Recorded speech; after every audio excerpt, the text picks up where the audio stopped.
Hello दोस्तों, आज हम फिर से एक बार बात कर लेंगे हाई ब्लड प्रेशर के बारे में या हाइपरटेंशन के बारे में। पहली चीज़ इसको हम ऐसे समझ लें, हाई ब्लड प्रेशर का मतलब होता है जब हमारा blood pressure normal value cross कर ले, चाहे वो सिस्टोलिक हो या डायस्टोलिक हो। तो नॉर्मल बीपी का वैल्यू सबको पता है 120/80, तो जब क्रॉस हो जाए तब इसको हम कहते हैं हाई ब्लड प्रेशर।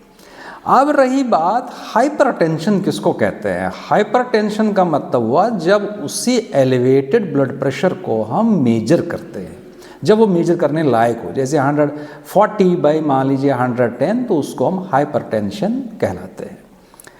अब यहाँ जो बात करना चाहता हूँ फार्मासिस्ट एडवाइस के हिसाब से, जैसे कोई पेशेंट आता है आपके पास, उसका गाउट है और साथ में हाइपरटेंशन भी है। तो जैसे मैंने पिछले वीडियो में आपको बताया था कि सबसे पहले फार्मासिस्ट ये देखे इसको कौन सा क्लास ऑफ एंटी हाइपरटेंसिव दे रखा है। कई बार हम जैसे कि ARB ब्लॉकर जैसे टेलमिसार्टन वगैरह, इसके साथ हाइड्रोक्लोरथाइजाइड ऐसा कोई ड्रग दिया जाता है। ये जो थाइजाइड है ये डायूरेटिक है, तो ऐसा दिया जाता है हाइपरटेंशन के अंदर इस ड्रग के साथ। तो इसका पर्पस होता है कि जो साल्ट वगैरह है, सोडियम वगैरह, ये कुछ आयंस ये बाहर आ जाएं, और सोडियम का बॉडी में होना हाइपरटेंशन पेशेंट के लिए बिल्कुल वर्जित है, बहुत ख़राब है, तभी कहते हैं नमक कम ले लीजिए।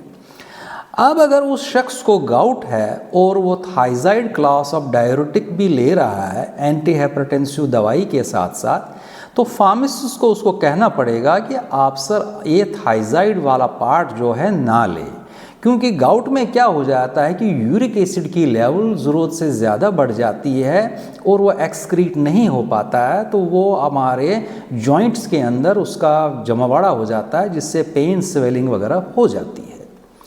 तो उसका हाइपरटेंशन तो बिल्कुल कंट्रोल में आएगा, बीपी नॉर्मल तो आएगा, मगर उसके साथ गाउट बढ़ने की संभावना ज़्यादा हो सकती है।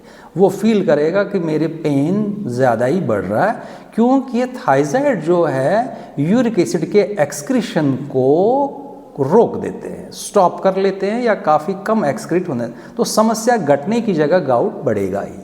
तो ये तभी मुमकिन है जब फार्मासिस्ट को अपडेटेड रहे नॉलेज के हिसाब से, और फार्मेसी का स्टूडेंट फार्मेसी वाला कमज़ोर नहीं है। आज मैं फिर से कहता हूँ, यस वी कैन, और साथ में कहता हूँ yes you can. Thank you.